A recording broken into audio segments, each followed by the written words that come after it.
1 roi 18, verset 7. Abdia s'était étant allé à la rencontre d'Akab, l'informe de la chose. Et Akab se rendit au devant d'Élie. À peine Akab aperçut Élie, il lui dit, est-ce toi qui jettes le trouble en Israël? Élie répondit, je ne trouble point Israël. C'est toi au contraire, et la maison de ton père, puisque vous avez abandonné les commandements de l'Éternel, et que tu es allé après les Baal. Fais maintenant rassembler tout Israël auprès de moi, à la montagne du Carmel, et aussi les 450 prophètes de Baal et les 400 prophètes d'Azarté qui mangent à la table de Jézabel. Et Akab envoya les messagers vers tous les enfants d'Israël. Il rassembla les prophètes à la montagne du Carmel. Alors Élie s'approcha de tout le peuple et dit, jusqu'à quand clocherez-vous des deux côtés? Et si l'Éternel est Dieu, allez après lui. Et si c'est Baal, allez après lui. Et le peuple ne lui répondit rien. Et il dit au peuple, je suis resté seul des prophètes de l'Éternel. Il y a 450 prophètes de Baal. Que l'on nous donne 2 taureaux. Ils choisissent par eux-mêmes, par eux les détruits, qui le coupent par morceaux, qui le placent sous le bois, sans y mettre le feu. Et moi, je préparerai l'autre tour. Je le placerai sous le bois, sans y mettre le feu. Puis invoquez le nom de votre Dieu. Et moi, j'invoquerai le nom de l'Éternel. J'invoquerai le nom de l'Éternel. Et il dit, j'invoquerai le nom de l'Éternel, le Dieu qui répondra par le feu, c'est celui-là qui sera Dieu. Et tout le peuple répondit en disant, c'est bien. Et il dit au prophète de Baal, choisissez pour l'un des taureaux, préparez les premiers, car vous êtes le plus nombreux. Et invoquez-le. Invoquez le nom de votre Dieu. Mais mettez le feu. Ne mettez pas le feu, ils prirent le taureau qu'on leur donna. Ils préparèrent et ils invoquèrent le nom de Baal. Depuis le matin jusqu'à midi, ils s'en parlent. Répondons. Mais ni voix, ni réponse. Ils sautaient devant l'autel qu'ils avaient fait à midi. Élie se moqua d'eux et dit, criez à haute voix, puisqu'il est Dieu. Il pense à quelque chose, ou il est occupé, ou il est en voyage. Peut-être il dort. Ils se réveillèrent. Ils crièrent à haute voix. Et ils se firent selon leur coutume. Des incisions avec des épines, avec des lances, jusqu'à ce que le sang coula sur eux. Lorsque midi fut passé, ils prophétisèrent jusqu'au moment de la présentation de l'offrande. Il n'y eut ni voix, ni réponse, ni signe d'attention. Ô Dieu tout-puissant! Et dit alors à tout le peuple, approchez-vous de moi. Tout le peuple s'approcha de lui. Et il rétablit l'autel de l'Éternel qui avait été renversé. Il prit 12 pieds, les 12 tribus, d'après le nom des tribus, des fils de Jacob, auxquels l'Éternel avait dit, Israël sera ton nom.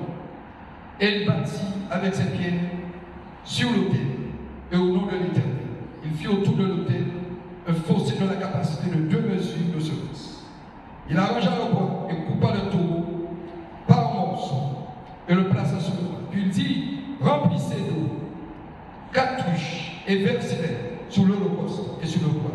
Il dit, faites-le une seconde fois. Et il le fit une seconde fois et dit, faites-le une 3e fois. Et il le fit une 3e fois. Et l'eau coula autour de l'autel et l'on remplit aussitôt le fossé.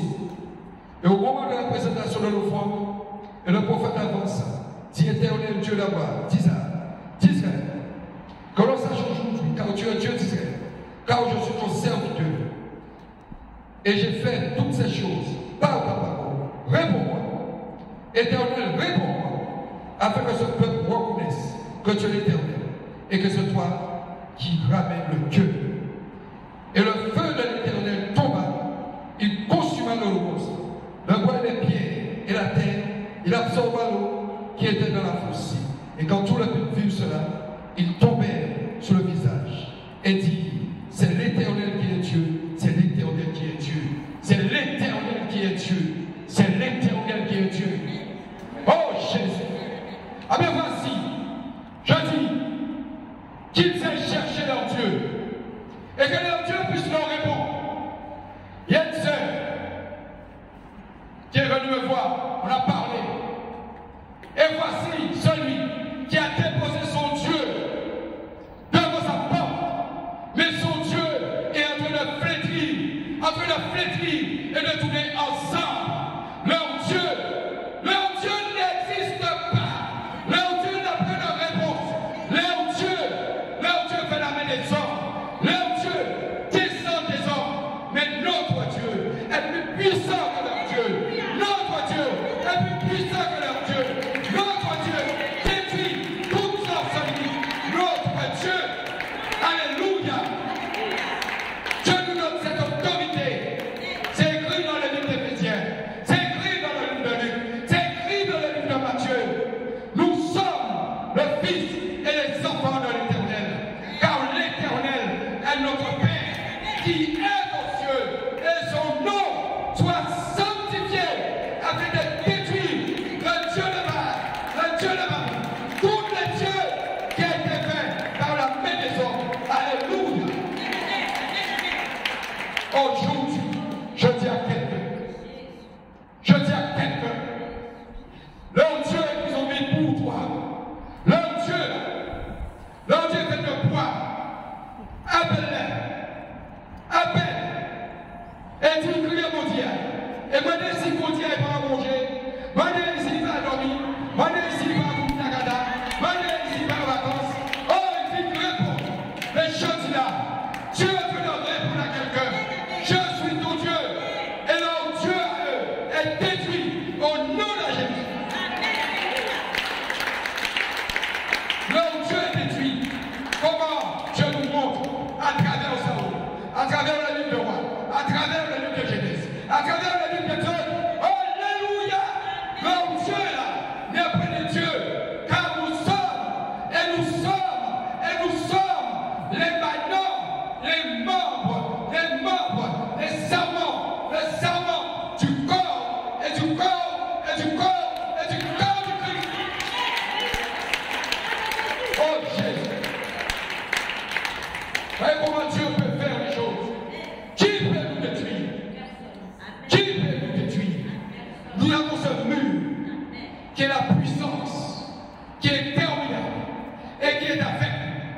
Et quand nous allons tomber dans une fosse, il apparaît. Oh, alléluia! Alléluia! Et c'est là qu'il faut comprendre. Voici beaucoup qui ont reçu la délivrance. Car ils avaient cette possession. Beaucoup qui étaient complètement possédés.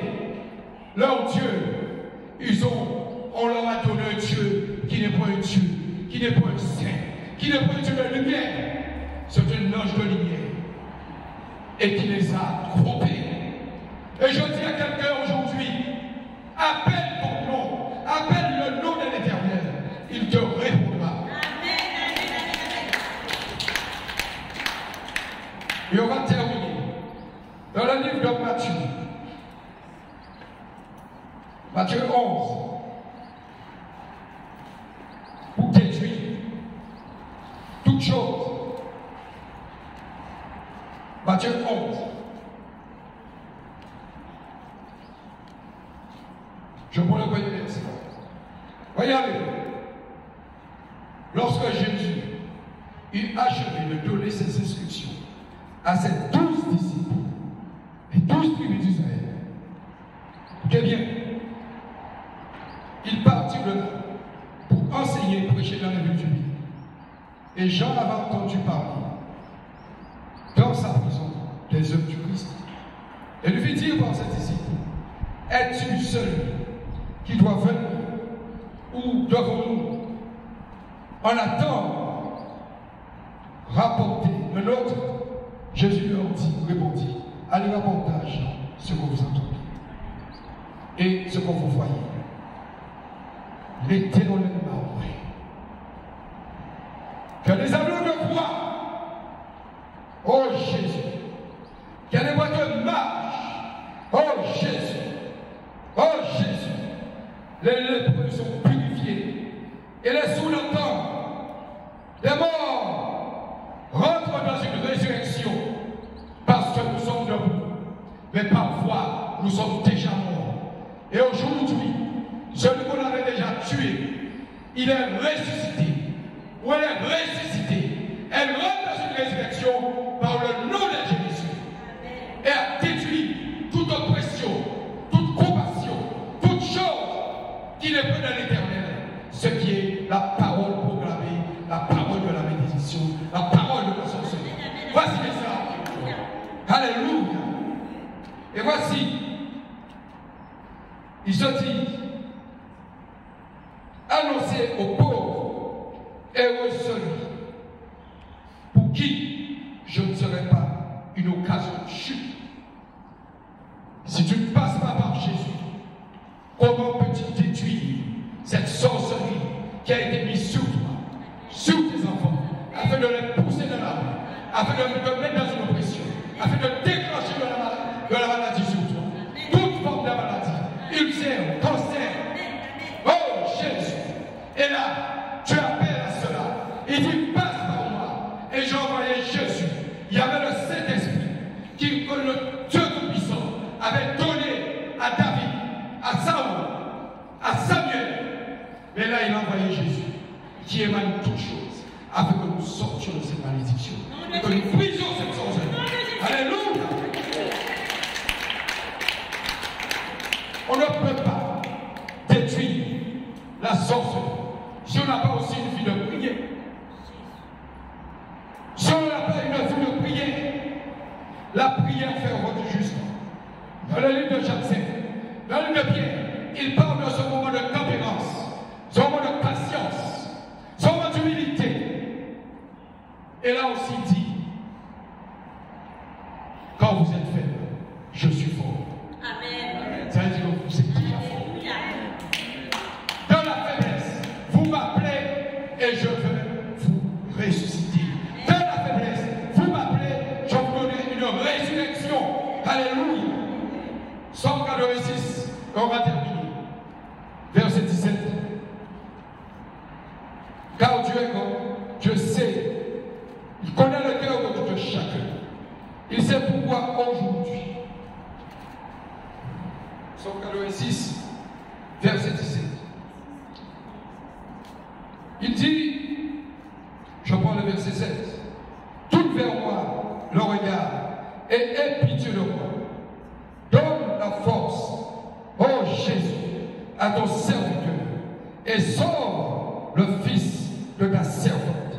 Opère ainsi en ma faveur que mes ennemis le voient et soient confus, car tu me secours et tu me consoles, ô éternel mon Dieu. La prière. David qui priait avec force. David qui priait. Mais si vous n'avez pas une vie de prière, Dieu ne peut pas se manifester avec vous. Si vous n'avez pas une vie de prière, comment vous pouvez briser cette sorcellerie? Mais si vous priez, cette Marie-Mère de Dieu, si vous priez, cette Antoine de Padoue, si vous priez, cette Joseph, si vous priez, qui priait au café là? Oh, priez en passé, tu es plein devant le Dieu, tu es idolâtre. Appelle Jésus, ou qu'à prier et on va chimer, ou qu'à prier, ou qu'à adorer Dieu, ou qu'à prier et on va dire, tes frères morts, ou qu'à prier et on va crier à haine, prier là, ne peut pas monter. Alléluia. On ne peut pas avoir une vie de prière. Et une vie de prière, c'est une foi à l'éternel. Et une vie de prière, c'est une sainteté. Une vie de prière, C'est le salut individuel, ce qu'on appelle la sanctification.